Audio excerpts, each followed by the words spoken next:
Hello students, আমার চ্যানেলে তোমাদেরকে স্বাগত। শুরু করছি ক্লাস 12 থার্ড সেমিস্টারের একটি এডুকেশনের ক্লাস।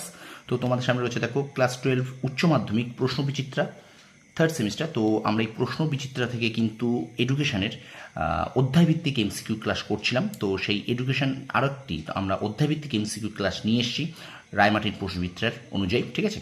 তো আজকে কিন্তু আমাদের এডুকেশনের কিন্তু অধ্যায়ভিত্তিক এমসিকিউ ক্লাসের 6 নম্বর ক্লাস, ঠিক আছে। তো চলো আজকে আমরা কোন কী পড়বো একটু দেখে নিই। তো আজকে কিন্তু আমাদের প্রথম অধ্যায়টা শেষ হয়ে গেছে। আমাদের এডুকেশনের যে ফার্স্ট চ্যাপ্টারটা ছিল, এই যে ভারতের শিক্ষা ব্যবস্থার স্বাধীনতার পরবর্তী সময়কাল এবং স্বাধীন ভারতের গুরুত্বপূর্ণ কমিশন, এই অধ্যায়টা শেষ করে ফেলেছি আমরা 5টি চ্যাপ্টার 5টি পর্বে। তো আজকে কিন্তু আমরা পড়ব দ্বিতীয় অধ্যায়, তোমাদের বি অর্থাৎ দ্বিতীয় যে পার্টটা আছে, জাতীয় শিক্ষানীতি 1986 ও 2020, এখানকার যে জাতীয় শিক্ষানীতি এটা পড়বো, ঠিক আছে। তো অর্থাৎ আজকে কিন্তু আমাদের রায়মার্টিন প্রশ্নবিদ্যা ক্লাস 12 থার্ড সেমিস্টার অধ্যায়ভিত্তিক এমসিকিউ 6 নম্বর ক্লাস। তো প্রথম থেকে শেষ পর্যন্ত ভিডিওটা দেখবে, একটু স্কিপ করবে না। আর অবশ্যই কিন্তু যারা আমার চ্যানেল নতুন আছে তারা চ্যানেলটাকে সাবস্ক্রাইব করবে, পাশে থাকা বেল আইকনে প্রেস করে দেবে। চলো শুরু করে দিই। Class 12 third semester education Ray Martin প্রশ্নবিদ্যা থেকে অধ্যায়ভিত্তিক এমসিকিউ পর্ব 6 এডুকেশনের ক্লাস। দেখো ভারত জাতীয় শিক্ষানীতি দেখে নাও। স্বশাসিত মহাবিদ্যালয়ের কথা কোন কমিশন বা কমিটিতে বলা হয়েছে জাতীয় শিক্ষা নীতি 1986 সালে। আচ্ছা, প্রোগ্রাম অফ অ্যাকশন কত সালে গঠিত হয়? উত্তর হবে 1992 সালে, ঠিক আছে। পরের প্রশ্ন দেখো, ডিএটের পূর্ণ রূপ কি? না district institute of education and training. ডিএটের পূর্ণরূপ কি বললাম? District institute of education and training, ঠিক আছে, ডিএটের পূর্ণরূপ। পরের প্রশ্ন, নবোদয় বিদ্যালয়ের কথা কোন শিক্ষানীতিতে বলা হয়েছে? জাতীয় শিক্ষানীতি 1986।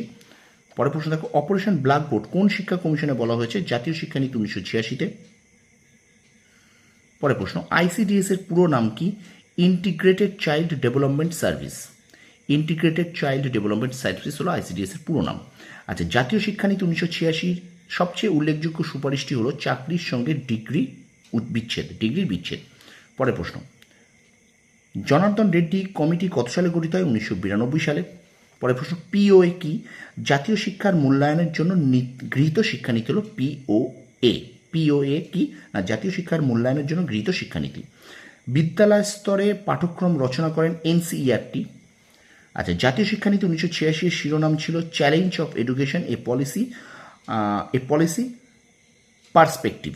তাহলে challenge of education a policy perspective জাতীয় শিক্ষানীতি 1986 শিরোনামে ছিল। আচ্ছা, জাতীয় শিক্ষানীতি 1986-তে ড্যাশ স্কুল ব্যবস্থা গড়ে তোলার প্রস্তাব দেওয়া হয়? না পেস সেটিং। পরের প্রশ্ন, জাতীয় শিক্ষানীতি 1986 সালে কোন তারিখে প্রকাশিত হয়? 21 এপ্রিল। পরের প্রশ্ন, জাতীয় শিক্ষানীতি 1986-তে মোট কতগুলি অধ্যায় ছিল? উত্তর হবে 12টি। পরের প্রশ্ন, অপারেশন ব্ল্যাকবোর্ড হলো একটি কর্মসূচি। আচ্ছা, নবোদয় বিদ্যালয়ের অপর নাম কি? Pace setting school. আচ্ছা, এসসিইআরটির পুরো নাম কি? না এখানে হবে state council of educational research and training. কি হলো, কি বললাম? এসসিইআরটির সম্পূর্ণ নাম state council of educational research and training, ঠিক আছে। এসসিইআরটির পুরো কথা দেখে নাও, ঠিক আছে, state council of educational research and training, okay. তারপরে দেখো, নবোদয় বিদ্যালয় গঠনের মূল উদ্দেশ্য ছিল গরিব মেধাবী শিক্ষার্থীদের শিক্ষা। অপারেশন ব্ল্যাকবোর্ডের প্রধান উদ্দেশ্য কি? না প্রাথমিক বিদ্যালয়গুলির পরিকাঠামো উন্নয়ন, ঠিক আছে। পরের প্রশ্ন, এমএলএল এর পুরো নাম কি? না মিনিমাম লেভেল অফ লার্নিং। পরের প্রশ্ন, জাতীয় শিক্ষানীতি 2020 চেয়ারম্যান কে ছিলেন? কৃষ্ণস্বামী কস্তুরী রঙ্গন। পরের প্রশ্ন দেখো, জাতীয় শিক্ষানীতি 2020 সুপারিশ করে বহু ভাষিকতাকে। আচ্ছা, এবার দেখো এখানে একটা স্তম্ভ মেলাও দিয়েছে, এখানে হবে 1-এর বি 2-এর ডি 3-এর সি 4-এর এ। 1-এর বি 2-এর ডি 3-এর সি 4-এর এ। তোমরা এই স্তম্ভ মেলাটা একটু দেখে নাও। আচ্ছা, জাতীয় শিক্ষানীতি এনইপি 1986 শিক্ষা কাঠামোটি হলো 10+2+3। পরের প্রশ্ন, আজকের শেষ প্রশ্ন দেখো, ভারতের প্রথম মুক্ত বিশ্ববিদ্যালয় স্থাপিত হয় ড্যাশ সালে? 1982 সালে। এবং অনুরূপ একটা প্রশ্ন দেখো, ভারতবর্ষের প্রথম মুক্ত বিশ্ববিদ্যালয় কবে কোথায় গড়ে ওঠে? 1982 সালে হায়দ্রাবাদে। তো আজকে আমরা এই পর্যন্ত 6 নম্বর পর্ব শেষ করলাম। তো ভিডিওটা ভালো লাগলে অবশ্যই লাইক করবে, কমেন্ট করবে, বন্ধুদের মাঝে বেশি করে শেয়ার করবে। আর আমার চ্যানেলে যদি নতুন হয়ে থাকে অবশ্যই চ্যানেলটা সাবস্ক্রাইব করো, পাশে থাকা বেল আইকনে প্রেস করে রাখবে। তোমরা সফল হও, তোমাদের সাফল্য কামনা করি। ধন্যবাদ।